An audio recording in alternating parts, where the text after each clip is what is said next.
and Hello, everybody, and welcome to Realty Success Hub.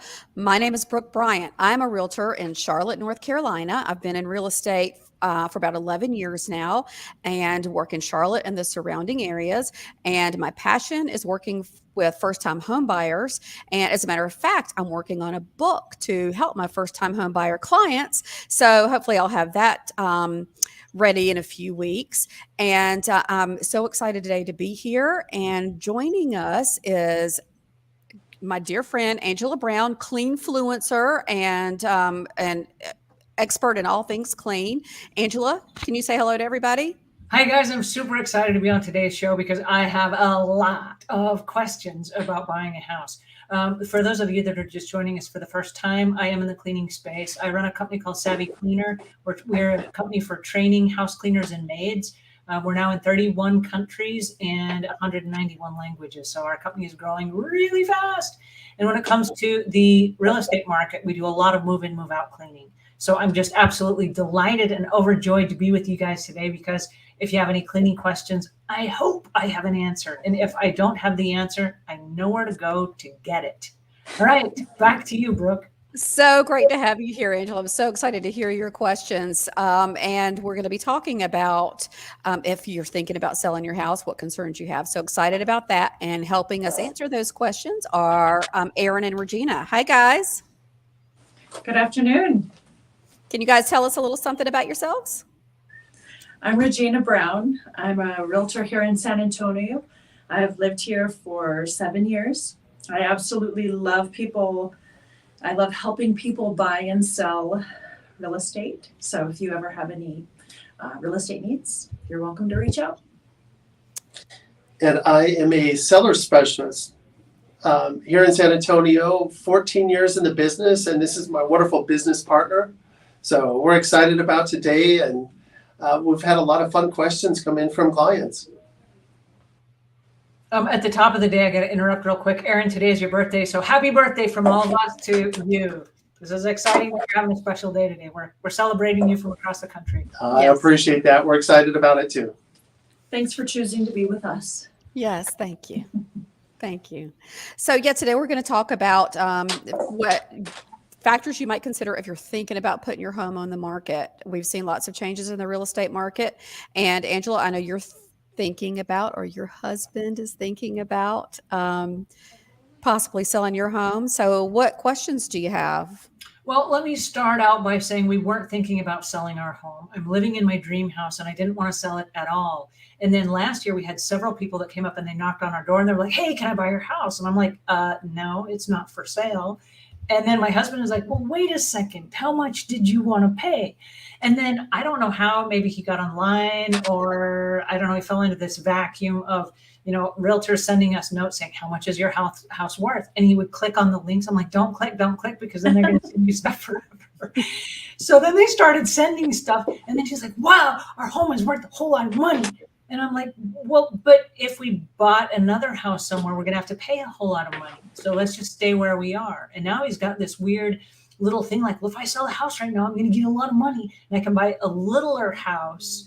And instead of, he says, I sell the big house and then I can buy 2 little houses and one can be an investment property. So I have so many questions because we've gone down this dark rabbit hole of like looking at all these properties. And I don't even know what questions to ask. So my question is it a fool's game in today's market to go ahead and sell the big house in hopes of buying 2 smaller houses? Well, I'll say I think it's really situational. Charlotte, where I am, it's still a strong market. It's cooled down some, but inventory levels are still not really high. It's still a seller's market, and it really depends on your situation, what your plan is. Do you own a home somewhere else that you're going to move to, a vacation home that you're going to retire to? It would make sense to just cash out and sell. Or are you looking for a smaller home that you could do a fixer-upper situation and keep as an investment property? So it really depends, and it's really important that you get with a real estate professional and go over your particular situation, see what you can get for your home by looking at comps in the area. What are you looking to buy, and figure out if the money makes sense for you. So is my next step then to get with a realtor? Is that what I should start doing before we start just randomly researching the internet for cool properties and stuff? Aaron, Regina? Yeah, I would definitely say so. I work with a ton of investors, and there's a lot of people in your situation that want to do something similar. It really comes down to your finances, what you want to do long term. And if you're looking at doing an investment property as well as a house to purchase, there's a couple of things to take into consideration. Your primary residence, you're going to have a lower down payment on. And as far as the loan type, it's going to be different than an investment property. On an investment property, you're looking at putting 20 to 25% down instead of 5%. And so again, based on your situation and how fast you guys want to grow your real estate portfolio, kind of depend on how fast we get you into 2 houses versus 1. Well, part of the problem I have right now is we don't have another place to move into. And so if I sold my house today, I would be out on the street or I'd be living in my car because I got a YouTube channel. And so because I have a YouTube channel, I need a quiet place that I can record. And so I don't want to move into just any neighborhood. And I don't want to sound selfish or whatever, but I don't want to move into an apartment where flushing of the toilets and clanking of pipes and people talking and whatever is a factor. I don't want that to be a factor.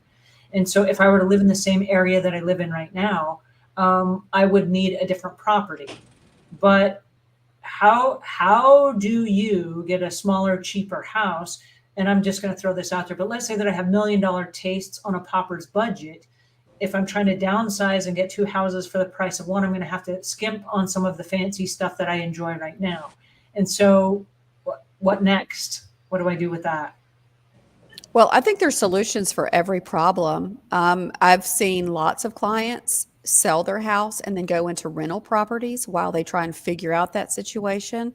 For you specifically, again, it's situational. You could rent studio space so that it wouldn't interrupt what you're doing.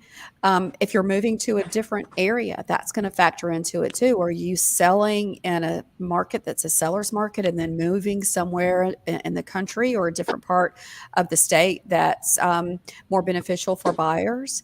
So again, it's totally situational, but you need to be realistic too. When you're downsizing, more often than not, you are making some sort of sacrifices, but think outside the box. Think, I could rent studio space. Or a lot of people, if they are moving to an apartment, but they love gardening, they're community gardens that you can go and fulfill that need. So if you want to sell your house and take advantage of a hot market, you may not be ready to bite the bullet and buy something. You may want to rent, figure out your situation, find other places to fulfill those needs, and then reevaluate when you feel like the market's a little more stable for your situation. So let me ask you this question, because both of you said I need to get with a realtor soon before just randomly making these decisions by myself. How do you overcome this dilemma? And this is the dilemma that I'm in right now. My next door neighbor is a realtor. And for the last like 14 years, every week when there's trash day, she and her husband bring my trash cans up to my property, like up to my garage door, in hopes of like being considered for being the next realtor. They've been like the perfect neighbors, and they will like not ever have noise. And they've kept their animals off of our yards and all these things, like in hopes of one day they're going to be the next realtor. But we also have like a sister-in-law who's a realtor. And then I have a brother and sister who are realtors. And then I have people that work inside my home that are realtors. And then there's, of course, a guy that emails me like every day and he's a realtor. And then a guy that mails stuff to my house every day that's a realtor. And so, like, how do you decide what the best realtor is? Because I would like to give them all my business, but I'm only one sale. Even if I do sell my house, I'm only one sale. How do you overcome that? Refer them. You know a lot of people. You refer them out. Everyone needs a realtor. Everyone needs a house to live in. Like, pass their names around. Spread the love. That's great advice. I would say specifically in a situation like that, you have to understand that when you're buying or selling a property, you're going to be working with your realtor over a prolonged period of time. And especially if you're picking up investment properties, who do you get along with? Who can you confide in? you're going to be talking about your finances and your personal life and your living situation and your work habits and your hobbies and what you like to do and what amenities you use. And you need to get really personal with a realtor. And so who do you click with? Who do you feel comfortable with? You can interview a couple of realtors and see who you really get along with. If you've got a realtor that you work closely with or that do you feel comfortable with them? Because you're going to be getting pretty intimate as far as your personal life details with them over a prolonged period of time, several months, while searching for that perfect property. So work with somebody that you can really get along with, and then also who has the expert market knowledge on your market. Know a lot of people, but who knows your neighborhood? Who knows the neighborhood you want to move into? Who knows how many homes have been selling and what kind of negotiations can happen in your particular neighborhood? And that's where it becomes really important to have the right realtor for your situation. Absolutely. So that's what I would recommend is interview a couple realtors and pick the one that's best suited for your specific needs for your neighborhood and your lifestyle. And very often it doesn't make sense for you to work with somebody who's very close to you. A lot of people like to have arm's length relationships when it comes to, like Aaron said, knowing the ins and outs of your finances, and it does become a very intimate personal relationship. And Aaron, I know you and Regina are the same. You like for those to turn into long-term friendships, but sometimes it's a little too close to work with some of those relationships in your life. So kind of to piggyback on what Regina said, if it's your neighbor, say, look, I feel like I need to work with somebody in my family, but I can give you the referral, and you're still giving them some business, supporting them in what they do, but just not necessarily on your transaction. Well, of all the people that I was considering, it was the next door neighbor lady, because she has to live next door to the people that would buy the house. And I thought, well, she's put in her dues as being a good neighbor, and she's going to have to be a good neighbor to whoever moves in next, and she's going to have to either, well, either way you look at it, she's got to live next door to them. And who knows the neighborhood better than somebody who lives in the neighborhood? Yeah, so maybe she is the person. But speaking of the neighborhood, I got a question, because there was a time when you would walk around, and we live at the end of a cul-de-sac where it's like a loop cul-de-sac. You got to come into the end of the neighborhood, and then there's a little loop that you go around, and you can only come in and go out the same way. So it's like a little round street. It's about a half a mile. But there was a time that you would go walking on that street, and there were lots of homes that were for sale. And so whenever we would go walking, of course, my husband's always pulling out the little sheet to find out how much are they asking for their house or whatever. And there is a house in our neighborhood that just went up for about twice what it's worth. And he got, his ears perked up. He's like, oh, the homes are worth more money. And I was like, no, this is a fool's game. And we were trying to figure out what kind of a strategy that was. Does it make sense to list a house for twice the value, so that when you come back down on the price, people are like, whoa, I got a heck of a deal? Or is that just a fool's game? I am so glad you brought this up. I run into this every day on the listing side. So when you're talking about listing a home in any given market, a lot is going to have to do with the current market conditions. And there's really three pricing strategies that we use. And to keep it simple, we can call them high, medium, and low. If you go low on your pricing strategy, you usually end up with a lot of competition right out of the gate, usually end up with multiple offers and overbidding for the house. But when I say low, you're not going too far below the comparables for the neighborhood that it wouldn't make sense that you would still net out a profit. Now, this only works if you've been in the house for a prolonged period of time, because you still have to net enough out to cover all of your expenses on the house. So the longer you're in the house, the easier that strategy works. The mid-range strategy is the strategy where you're pricing it pretty similar to other homes that are fairly comparable on the market, and those will usually sell in the average time frame for your neighborhood. And so let's call that maybe 30 days. You're looking at maybe a 30-day turnaround time, but we're also working with you to find your next home, and we have to marry the timeline between your current home and your next home so that you're not carrying two mortgages, right? And so if we're looking at possibly a 30-day to get under contract and a 30-day close, we're looking at a 60-day window with that pricing strategy. And, you know, during that time, we're out looking for another home. We've got to get that under contract, and we've got to get those closing dates to match up so that you're not moving twice. You're not moving your stuff out into storage and then back into a new house, all those kinds of things. Or there's the scenario where we price it high. You want a lot out of the home. You think your home is worth X, and you can wait. You don't care if it's 6 months from now. It can sit on the market as long as you want. And in that scenario, and we do run into those where somebody's retired, it doesn't matter. Once their home goes under contract, then they're willing to go pull the trigger on another home. We can price that home high, and it can sit there for 6 months, and you know, everybody's okay with that. So those are kind of the three basic strategies, and that's going to really depend on how long you've been in the home, how quickly you need to move, and then of course just what you're wanting as far as that time frame goes. So it's easy to work around.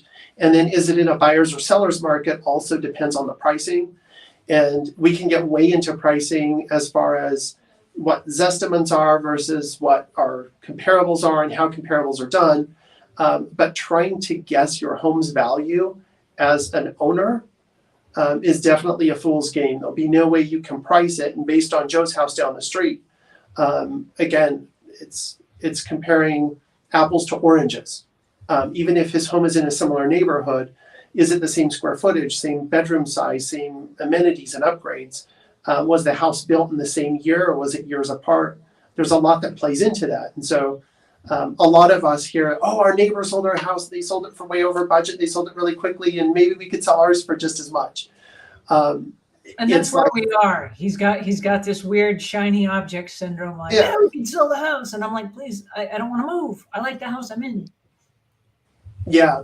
So definitely getting with a realtor to determine those factors for you and get the right pricing strategy based on your long-term strategy. And again, this is where you start to get personal about your life. You know, here's what's going on with my finances, and here's how soon we want to move, and here's how much we have in savings, and here's what we want to use for a down payment. And if we're going to get an investment property, this is, you know, on and on. And so lots of factors that play into that. So what would you say when you have a couple that could possibly buy a house or could possibly sell their house, and one party is like, yes, let's do it, and the other person is like, yeah, I'm not interested? How do you overcome that? We actually have a fun game we do with clients. We'll take them out, and we have what's called a rating sheet, and it rates the property, and it rates you know, curb appeal, et cetera, and you could The talk about kitchens, it this. rates every room of the house. And does the realtor use this, or does the homeowner use this? We also, here's what we do. The couple will say, hey, we're thinking about selling. One of them will say, hey, my husband's not on board. He wants to stay here forever. I want to move for these reasons. So what we do is we invite them out for lunch. We have booked up 2 or 3 properties for them to go look at. And then we play this little game with them. We get to the house after lunch, and we just say, hey, we're going to go look at a couple of properties for fun, just so you guys can see what's on the market if you ever decide to sell. Mm-hmm. And the husband usually, you know, will tag along because the wife's on board with it. And you reduce their buying resistance. Yeah. What we'll do is we'll give them each a clipboard and each a sheet of paper, and it's got questions on it, and they cannot talk about those questions to each other during the home tour. It's private. And so they have to go through and rate, and it's for fun. So they're going to go through and they're going to rate the curb appeal and the kitchen and the master and all these things about the house, what they like, and then they're going to rate that house on a scale of 1 to 10, 10 being I would buy it today, 1 being I have no interest in the house. And when we're done with that tour, we meet in the driveway, and they both get to tell us their number out loud at the same time. And here's what happens. The numbers will be really opposed because one person has a high buying desire, the other person has no buying desire. We're talking like a number 2 for one and a number 10 for the other one. They're on opposite ends of the spectrum, totally. What happens is it creates a space where couples can talk without pressure and without feeling like they're attacking each other because it's third party and it's non-biased. And now they're going, well, I think this house is a 2 because of X, Y, and Z. And usually the husband is talking about the yard, garage space, man cave area. And the woman is talking about the kitchen and master. And they realize that the reason one of them wants to move and the reason the other one doesn't is for reasons that never would have come up without having that conversation. I see. The wife doesn't know that the husband was really excited about having a man cave or Converting even the garage. a 3 or 4 car garage or something that was off the wall that maybe they hadn't talked about. And so it really helps couples kind of get on the same page, and it will let couples know after 2 or 3 houses where that buying desire really is, and they can really have deeper conversations about what their needs are. And it's usually at that moment when they say that number and they're opposed that we smile and walk away, and they get in a fight. Not in a No. It's healthy Discussion. I'm sorry, a discussion. They get in a Discussion, yeah. healthy discussion. Well, that's a great way to get to their motivations.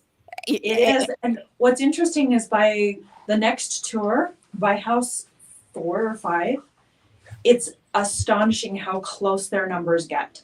Yeah. Because Well, it they helps understand you. each other's.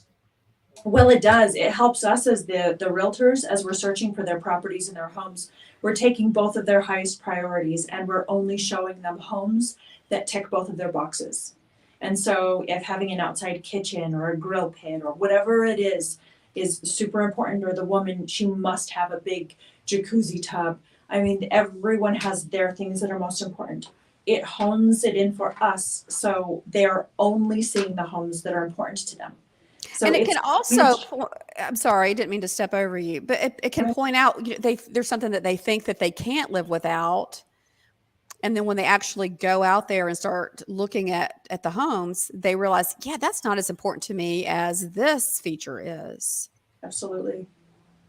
All right, so then on to my next question. When it comes down to the financing, I know that you guys said you get really personal with the couple about their finances, but what are the conversations that need to be had? Because, for example, I'm my own business owner. I run my own business, and so I'm considered self-employed, or I don't have a real job, or whatever, however you want to describe that.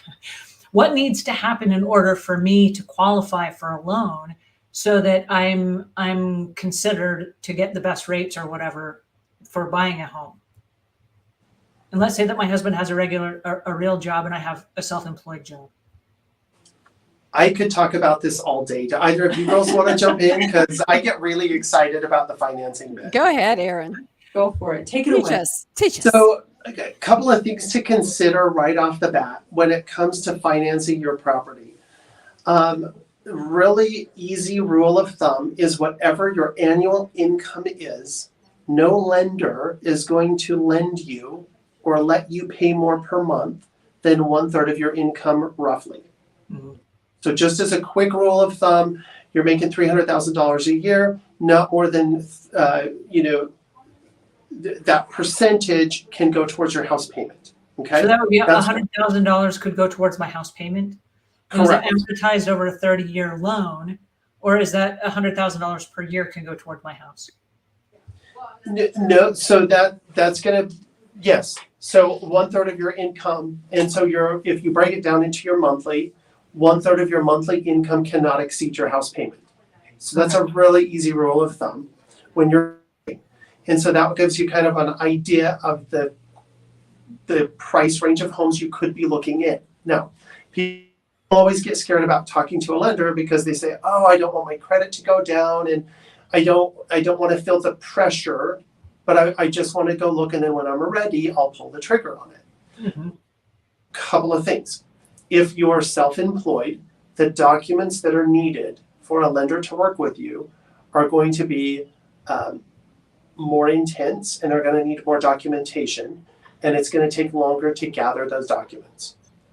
If your spouse has a job that they've been in for more than 2 years, and you've got all the bank statements and your W-2s and everything in order, they're going to need all of those, and that's going to help determine the price of home that you guys will be looking at.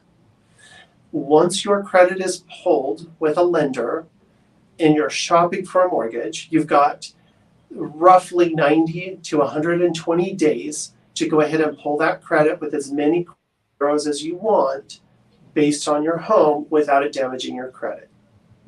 Normal people will do it only 2 or 3 times, so they can check rates with a couple of lenders.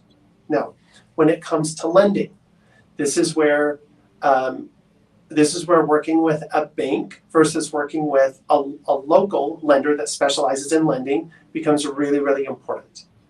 If you work with an organization that specializes in just lending, they have a lot more lending options available for you, more lending programs. They can usually get you better rates. They shop nationally, and they at your lifestyle and your portfolio instead of just your FICO score.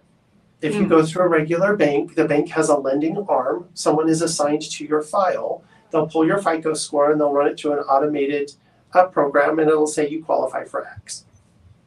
And they don't really take into consideration anything else going on in your life. And so I would highly recommend working with an organization or company that specializes just in lending, because they're going to be able to get you a better deal. And then they'll be able to look at your lifestyle and your portfolio and help you get something that's based on the monthly payment you want to pay for versus what you qualify for. And does this step of getting the financing come before getting the realtor, or does it come after? Most realtors work with really good lenders that they have worked with on usually a lot of deals, sometimes in the hundreds. We have had so many situations where somebody comes to us and says, hey, we've got this really good friend of ours that's in lending. Those are nightmares, to say the least. In almost all cases, it never works out. Okay. When you work with a professional company that's done this hundreds of thousands of times, your realtor will recommend the very best of the best in the industry. That is our industry. It's what we do every day, all day. We're helping hundreds of families a year.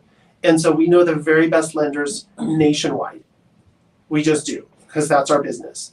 And so when you're like, well, I've banked with this bank for 20 years and they know me, it's not the banker that you've worked with for 20 years that's going to be doing your mortgage. It's some third-party department in a different state, and you're a number in a stack of papers, and you're a FICO score. And mind you, your realtors are on the phone with your lenders all throughout the process.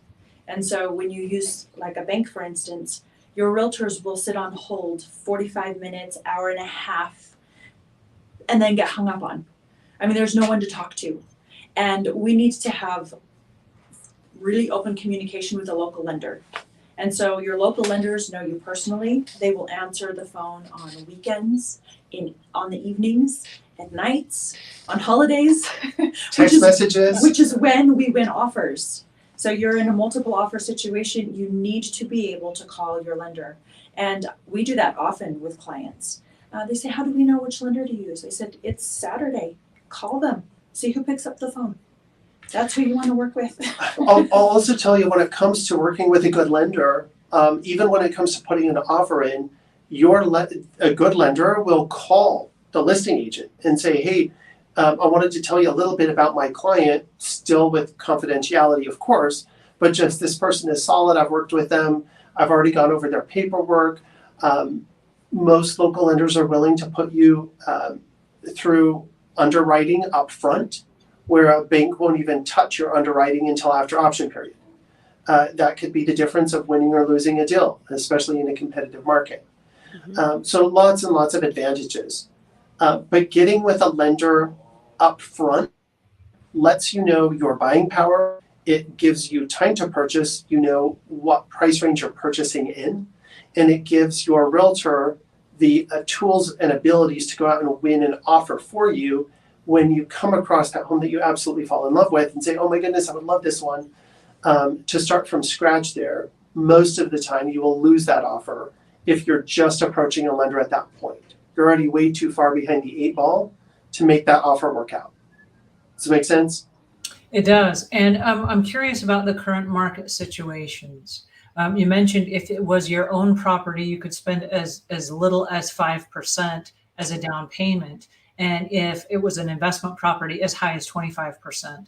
And so my curiosity is, at what point do you have to decide this is how much money I have willing to put down, how much I'm able to put down, and does that decide the amount of the loan that you're going to get, or do you have any option whatsoever when it comes to how much you put down on a house? Do you just have to say, well, I'm out of the market because I don't have that much money to put down as a down payment?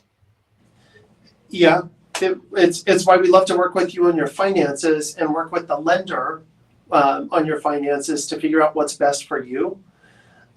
If you've got enough money to put 25% down on a permanent residence, then now you're not paying PMI, property mortgage insurance. And so your monthly payments are less. You put more money down, you can get better rates. Usually people that have a little more money to put down, their credit scores are a little higher. Interest rates are going to be better for them. Overall, long term, it'll work out for you better. If you're It will work out better if we're not paying PMI, if we pay that up front.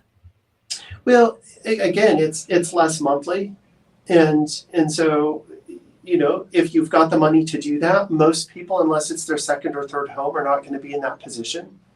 And if you're looking at an investment property, how much money do you really want to put down on a permanent residence when you're going to buy an investment property? More than likely go in and do some rehab on it. And if you can get a pretty good interest rate, would it make sense to put a lot of money down on a permanent residence?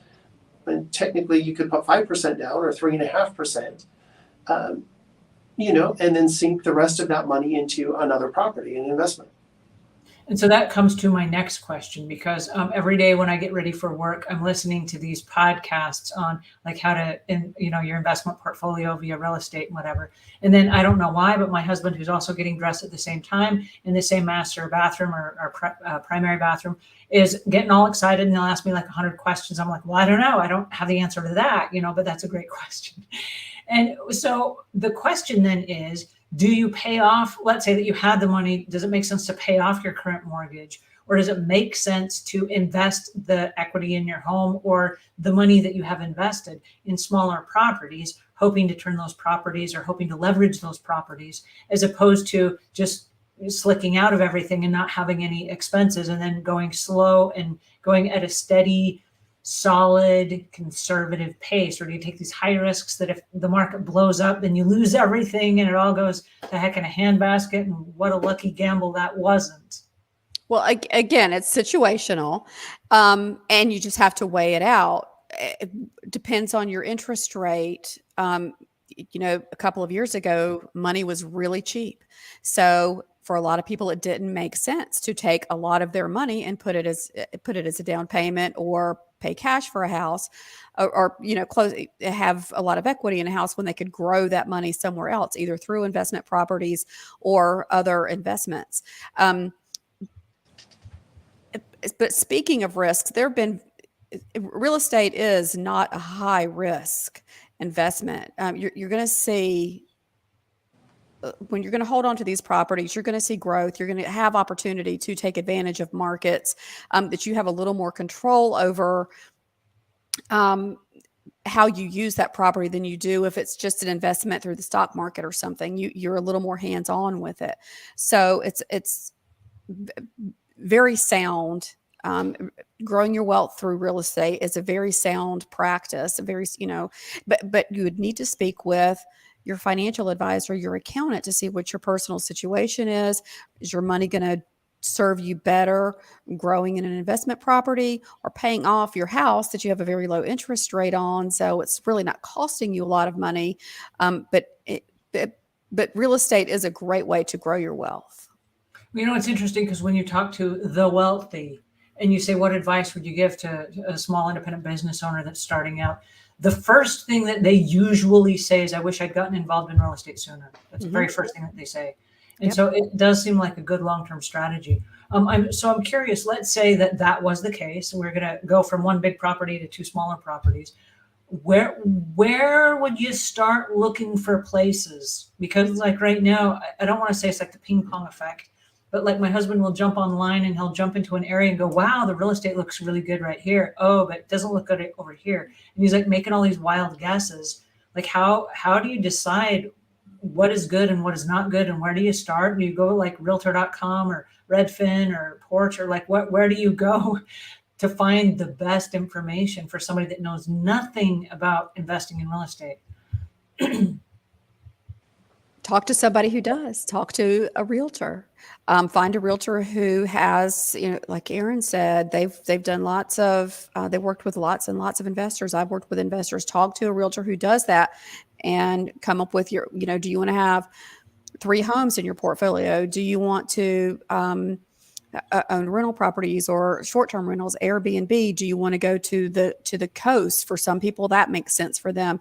I want to buy an investment property that I can spend 3 months a year and then use it as a short-term rental or as a rental property the rest of the year. But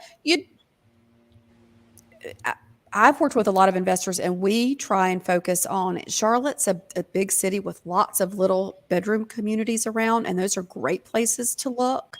Older homes that need some money put into them that you can buy them for a less price and then flip them or get them to a condition where they're ready to rent. Have your realtor look in areas where they're having really strong rental markets if you're going to hold on to it for that. Or if it's an Airbnb somewhere that, uptown Charlotte is a great place for Airbnbs. We have lots of sporting events. We have lots of golf tournaments. So just talk with a realtor, let them know what you want to do, what you want your portfolio to look like, and they can help guide you. If you don't know what you're looking for, is the realtor also the person that you would ask, like, hey, I'm thinking about getting into the real estate business and I have no idea what the market is, and I have no idea if the Airbnb thing is going to fly. I mean, I don't know if anybody's going to rent it. Like, are they going to know that? Or do you need to be speaking to a property manager? No, they'll help you investigate all of that. Find out what your needs and wants are, what your long-term strategy is, and they will do the research with you and for you and go over all of your options with you. Absolutely. Have your realtor reach out to your realtor for that. So much of it is lifestyle. I mean, I just ran into that this week. We had a client who they currently own a home. They own a couple of lots. Because of work, they would like to be close to work. They want an investment property and they want a permanent residence. And so my conversation with them was, as far as proximity to work, let's look at where there's low traffic so you can get back and forth to work easily. We're going to have to move you out of the comfortable community you're in to a community that's not maybe the same caliber. And so we'll move you as close as we can to work in a community that still meets as many of your needs as possible. And then for an investment property, we were looking at properties that were on the market 90 plus days that needed value add, so that we could go in and negotiate with desperate sellers that wanted to get rid of those properties. Typically properties that either pre-foreclosure or probate were great opportunities for this particular person because he has some background in contracting, and so we can get properties that need a lot more value add versus just paint and new carpet. He's willing to do things like plumbing and electrical, and so we can look at properties that are even older. And then we were doing neighborhood reports for him that brings in a lot of external data in terms of income and age of families and those kinds of things. Then as a realtor, I'm running several analyses, right? We're running the analyses on, the rental market. So once that property's fixed, would it make sense to rent it out? What would those rents look like per month?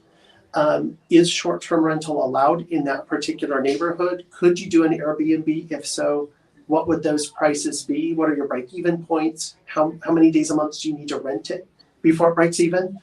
And then, if you're going to just fix it and flip it, what does that after repair value market look like? How much money can you not exceed and still make a profit? So if you go buy this house, you can't put more than, let's say $30,000 into it. If you're going to turn around and sell it in the next year. So your budget has to stay within that price range. So we as realtors, we run into this stuff every day, and it's really fun for us to analyze these things. Ultimately, we'll find him the perfect home, the perfect investment property, and your realtor would do the same for you on your market. But as And when you opposed to say your market, does it make sense for, if I'm in the North Carolina market, does it make sense to find a North Carolina realtor that can only sell in the North Carolina market? Or if I was going to buy a house in Florida, do I need to find a realtor that's in Florida so they know the Florida tax laws or lending laws, or how does that work? you have a couple of options. If you know a really good realtor in Charlotte that you work with, but you're thinking about buying in Florida, you would get with your realtor in Charlotte and say, this is what I want. Help me figure it out. And they would get with a realtor in Florida, and the two realtors would then go to work for you and work out all those details, match you with the right neighborhoods, properties, and investments. And they would work together as a team to help you get the perfect property. You would be mostly consulting up front with your realtor in Charlotte, and then ultimately, when you're out shopping and looking for that perfect house, you'd be working with your realtor in Florida, and they again would work together through the process to facilitate that.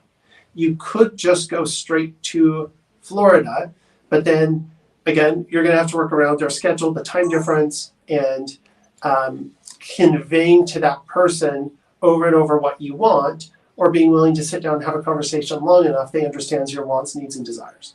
Got it. Yeah. So, for example, I'm licensed in North and South Carolina because I'm very close to South Carolina, but of course not licensed in Florida. But most realtors, realtor that you know and trust has been in the real estate industry for a while, and they can use their network to help you find somebody that you would feel comfortable working with.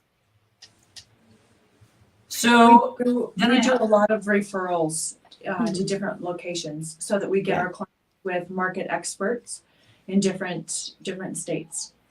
So if you're in San Antonio and then you have somebody that's doing a deal with Florida, for example, how does that work? Does the buyer then pay commissions to both of you, or do you split the commissions, or how does that work? Because you guys are on commission sales, right?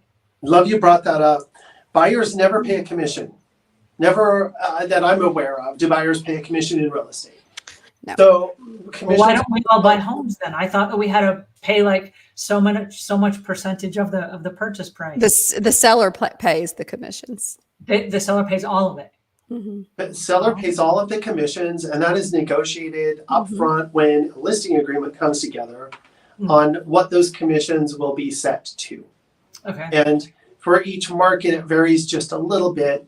But typically between all closing costs, between title, lenders, realtors, closing costs usually average between 8 and 10% across the board. Of the purchase price of the home. Of the sales price of the home. The sales price of the home. So if I was selling the home, and let's say that I sold my home and someone from Florida bought it, and they connected with their Florida realtor who connected with a Charlotte realtor, then I'm paying a percentage to both the Charlotte and the Florida realtor. They negotiate, those two realtors would negotiate a referral fee. So if I was getting, let's say 2% commission, I would give them, let's say 25% of my commission. I pay them out of whoever gave me the referral. I'll pay them out of my commission is how I work. Yeah. And so when you talk about the other closing costs, those are the title fees and the lender fees and all that stuff. Mm-hmm. Correct. A lot of those fees can be negotiated through the transaction, but that's what net sheets and cash to close worksheets are all about. So before you ever get into an agreement with someone, as you're selling your home, your realtor will bring you numbers and say, based on this offer, this is what it would look like as far as your, the outlay of cash at closing, and this is what would be paid to all parties.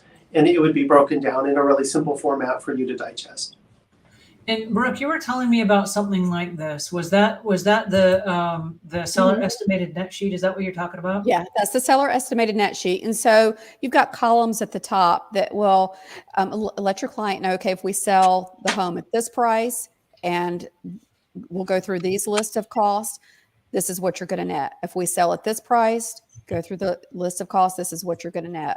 So it can give you an idea of the fees that you're going to pay going into it. And if you sell at different prices, what you're going to net at the end of the transaction. Well, thank you for explaining that to me. And any realtor you work with will be able to work that worksheet with you. And that sheet varies depending on state by state, depending on where you are. Is that correct? There are some different, like North Carolina, we use closing attorneys. Uh-huh. Do you guys use closing attorneys or escrow agents to It close? totally depends on the situation. We do quite commercial here in San Antonio as well. On the commercial side, we'll always use attorneys. It kind of just depends on the circumstance. If it's a multi-million-dollar property or an estate, or it involves more than 2 or 3 people, we'll often bring attorneys in. Yeah, we have but to use otherwise- attorneys. Yeah, otherwise, everything is done in escrow office and title. And everything is promulgated as far as the forms, so. Yeah. So yeah, that form will vary from state to state, but it's a lot of the costs are really similar. So when you talk about, let's say that I was in the process of thinking about selling my home and buying another home, and getting my realtor involved would be one of the upcoming next steps. They're going to ask me for, based on what Erin was saying earlier, they're going to be asking for some paperwork from me as a self-employed person. What kind of information are you looking for from me in order to make those deals happen? Considering that I've been a homeowner for, 20 some years, and I have been running a business for 30 years. So it's going to depend on the lender, and it's going to depend on your portfolio and how long you've been in business. Okay. The more they trust you, the less paperwork they need. Okay. The more organized you are, the faster they'll work with you. Got Their it. big thing is trying to determine what their level of a risk is working with you. Got it. And so if you're a business that doesn't show any income and you pay next to nothing in taxes, it's high risk for them to loan to you because you're not showing a profit, even though your business might be making $1 million a month. And so, things to kind of take into consideration: how much are we paying Uncle Sam a year in taxes? Are those taxes up to date? Do we keep good books? Do we have a record of what our business looks like? And have we been in business long enough that we can show something that's steady and that it can be counted on for a lending institution to say, yeah, I'll loan you $1 million on your next purchase. All right, We went please through stop for just a second. One of the things that I do all day, every single day, is I work with cleaning business owners who are in this exact same situation. And their goal one day is to then qualify for a loan so that they can qualify for a loan. And so one of the biggest concerns that they have, and this happens daily, I get this conversation daily, like I'm getting ready to buy a home and I can't prove my income. What does a startup cleaning business need right now to start tracking into the future? You said have good records. Is that QuickBooks so that you can run reports and you can see everything that was paid? Is that making sure that all of your taxes, you've got 1099s and W-2s for all of your employees and independent contractors? What kind of information are they going to need so that as a startup business, let's say you're not ready to buy today, but you will be in 5 years from now. What do you need to do today to get your ducks in a row so that when that moment comes, you're like, hey, we're ready to sell or buy our house? That then you have that proper paperwork that you're going to need. 100%. So, couple of loan types. If a loan institution is looking at you and you're looking to purchase a home as a business, you can do a bank statement loan. Those usually come at 1.5 to 2 points higher in terms of interest rate. And so maybe upfront it's a little more money, and over time it's a little more money, but that property can be put into a trust and become a business asset to your business. And most lending institutions are looking for a 24-month history of regular income through your bank statements. Now, that's not based on a credit score. That's not based on anything else. It's literally a bank statement loan, higher interest rate based on your business. And typically that is put into a trust or a business entity of some sort. Like an LLC or something. Yeah, and that's typically how that would work.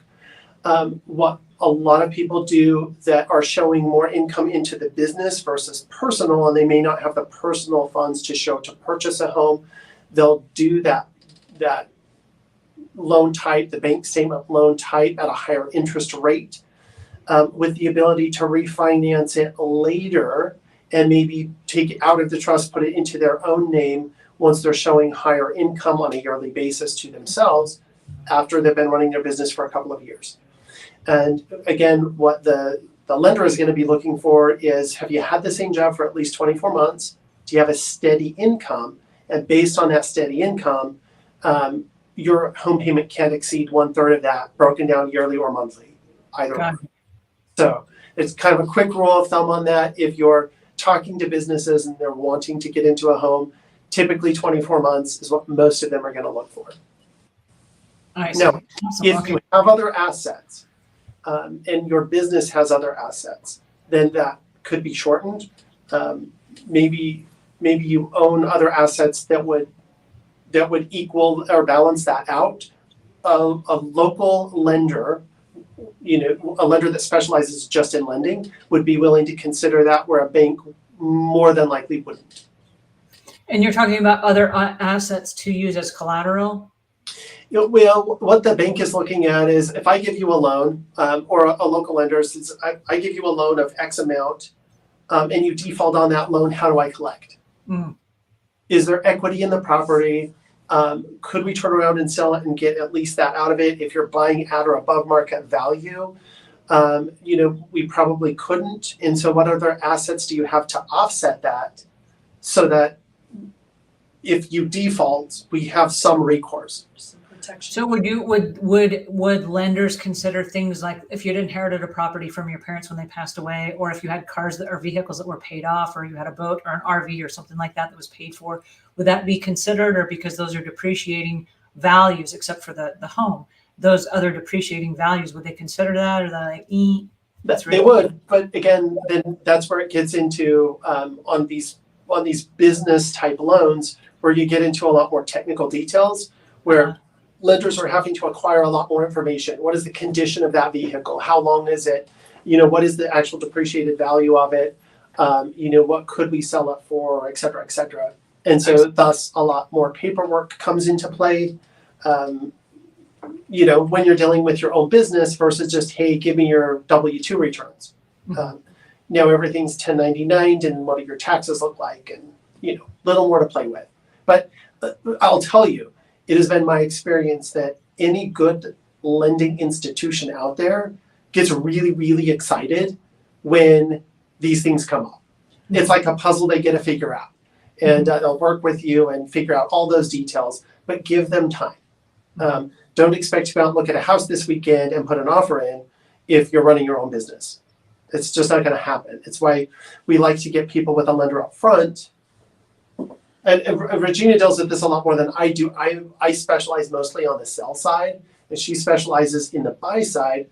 And I'll tell you, she comes to me often going, they want to put an offer in today, but like they haven't done anything with work, and we're like 2 or 3 weeks out on getting their paperwork together before we can even offer on a property. I'm glad you brought that up. It's Go ahead. ridiculous how common it is for people who don't know any different or better to want to find their dream home before they start talking to a lender. Yeah. So yeah, unless you have cash, it's probably a good idea to get with a good lender first. All right, let me throw a monkey wrench at you. Suppose that there was a cash offer on the table and that was possible. Would it still make sense to pay cash for a home, or would it make sense to break the cash up into multiple tiny homes and put those as down payments down, and then turn those into investment properties and not put all your ducks, or as they say, all of your eggs in one basket? It's totally going to depend on your time of life. If you're retired, you have maybe 10 years to live, 15 years to live. You've got the cash, you want to buy your forever property. It might make sense just to pay cash and enjoy it. On average, people buy and sell homes every 3 to 5 years. And if you've got enough cash to put down and buy a home, why not invest that cash into other places when interest rates are still very low? Your down payment is very, very low. To drop $600,000-700,000 on a house, I don't know that would be justified unless you think it's your forever home and you don't have that much longer to live, or you've just got so many other investments that it's just a drop in the hat. It doesn't matter. Mhm.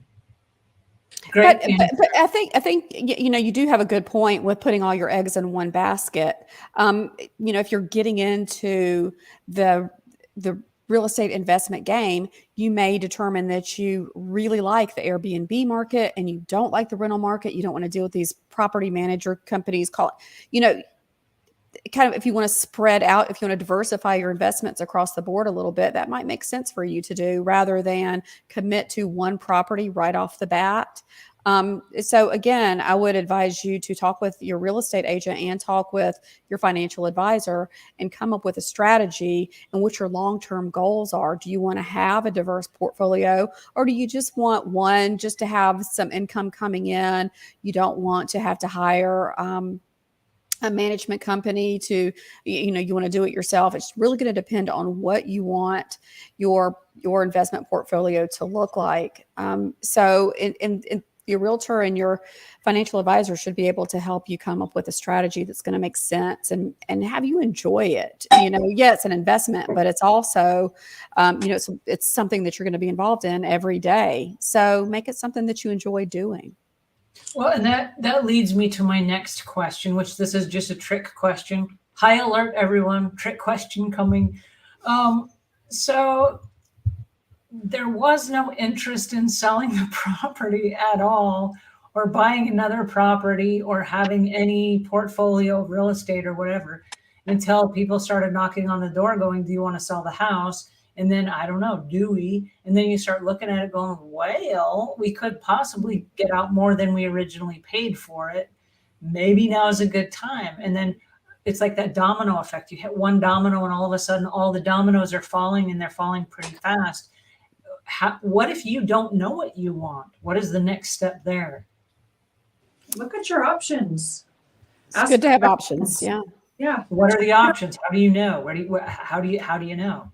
Again, back to what Erin was saying, it depends, and Brooke both, depending on the time of life and what you're doing and how far are you traveling to work.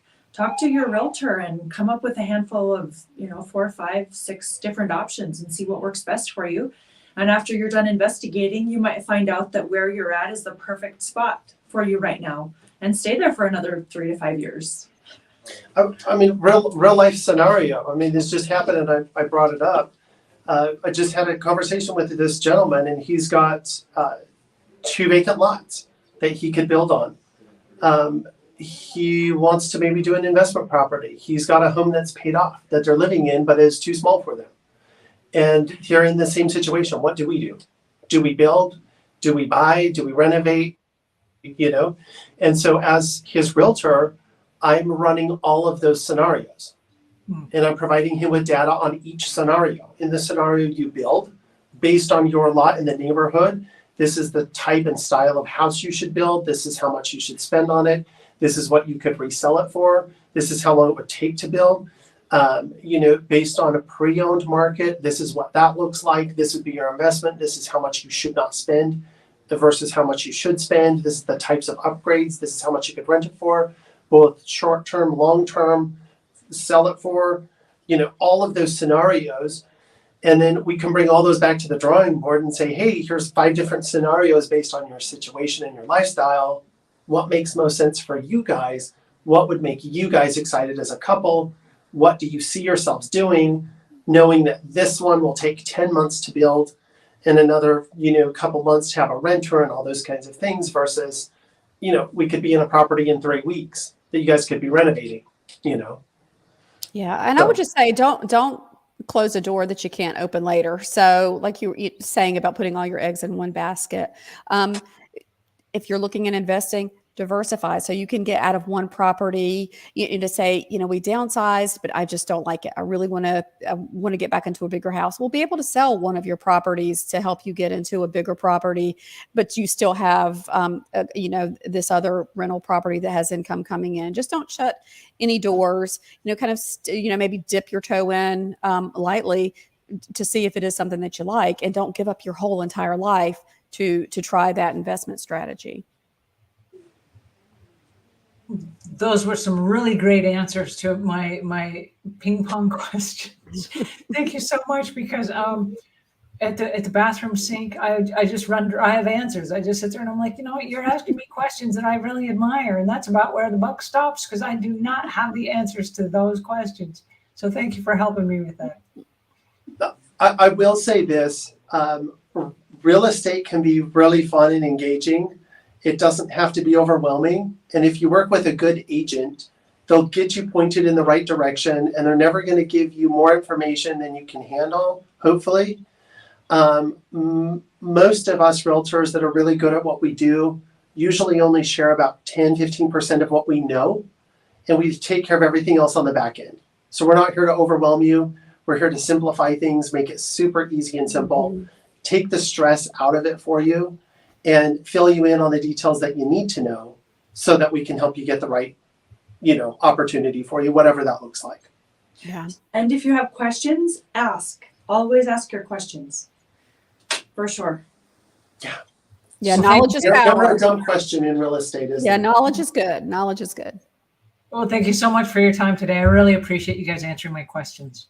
Of Well, course. this was lots of fun. I look forward to our discussion next week. These are always lots of fun, and I always learn so much. So, Aaron, Regina, anything you want to say as we sign out? Just as you're watching, if you have any questions, drop them in the chat box.